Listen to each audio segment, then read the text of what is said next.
Kahapon nga pala ay umaga pa lang may blessing na sa amin. Tapos itong hapon may nagbigay din ng merienda si Ka Estrella.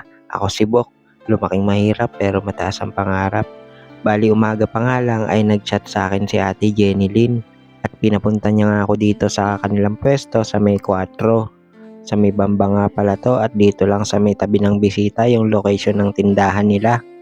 Ang sasarap nga ng mga tinda nila. Tapos ito nga binigyan nila ako ng lugaw. Hindi lang yun, mayroon pang kasamang carbonara, tokwa, tsaka itlog. Kaya kung pupunta kayo doon, marami kayong pagpipilian para sa pagkain nyo. Tapos pag uwi ko, nakita ko nga yung tita ko dito sa labas. Nagmadali nga siyang pumasok sa loob kaya hindi ko na na-video. Nabuksan na naman pala kasi yung tali nitong pintuan niya rito. Bali sa bintana nga siya dumadaan tapos tinatanggal niya yung tali nito. Nakwento kasi sa akin ni mama noon, lumabas daw yan, tapos nakarating ng San Rafael, Bulacan, tapos Norsagaray din, lakad lang.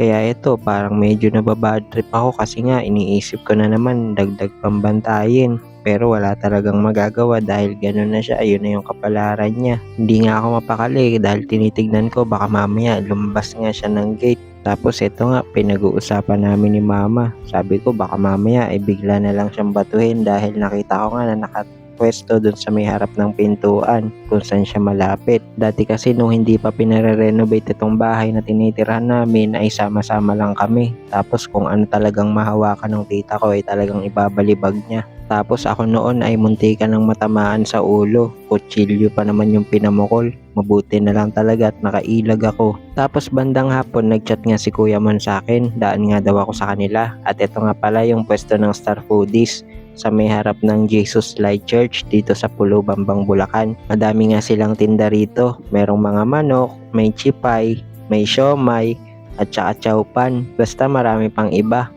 Masasarap din yung pagkain nila at may mami din silang tinda. Kaya naman habang naghihintay ako dito ay nagpapasalamat na kagad ako kay Lord sa isip ko. At yun nga, napapatiktok pa nga. Tapos sabi ko pa nga kay Ka Estrella ay tingin siya dito sa camera kaso ayaw nga niya. Kaya nung pag-uwi ko, eto pinakita ko na kay mama yung daladala ko. Meron ngang monay, tapos may sopas, 2 balot pa nga at marami talaga. Tapos bago nga kami kumain ay paliliguan ko muna si mama dahil nga tanghali at sobrang init din. So pagkatapos niya maligo, inupo ko muna siya dito sandali tapos nagkabit ako ng diaper. Nilalagay lang kasi namin yung diaper doon sa may ibabaw ng wheelchair para uupuan niya na lang. Mahirap na kasi kapag isusuot niya dahil masakit na din yung mga binti niya, yung balakang.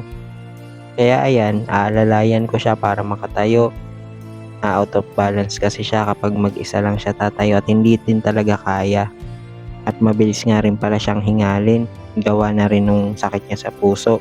Barado kasi yung ugat niya, coronary artery disease. O paano? Hanggang dito na lang muna itong video natin na to. Salamat po sa inyo.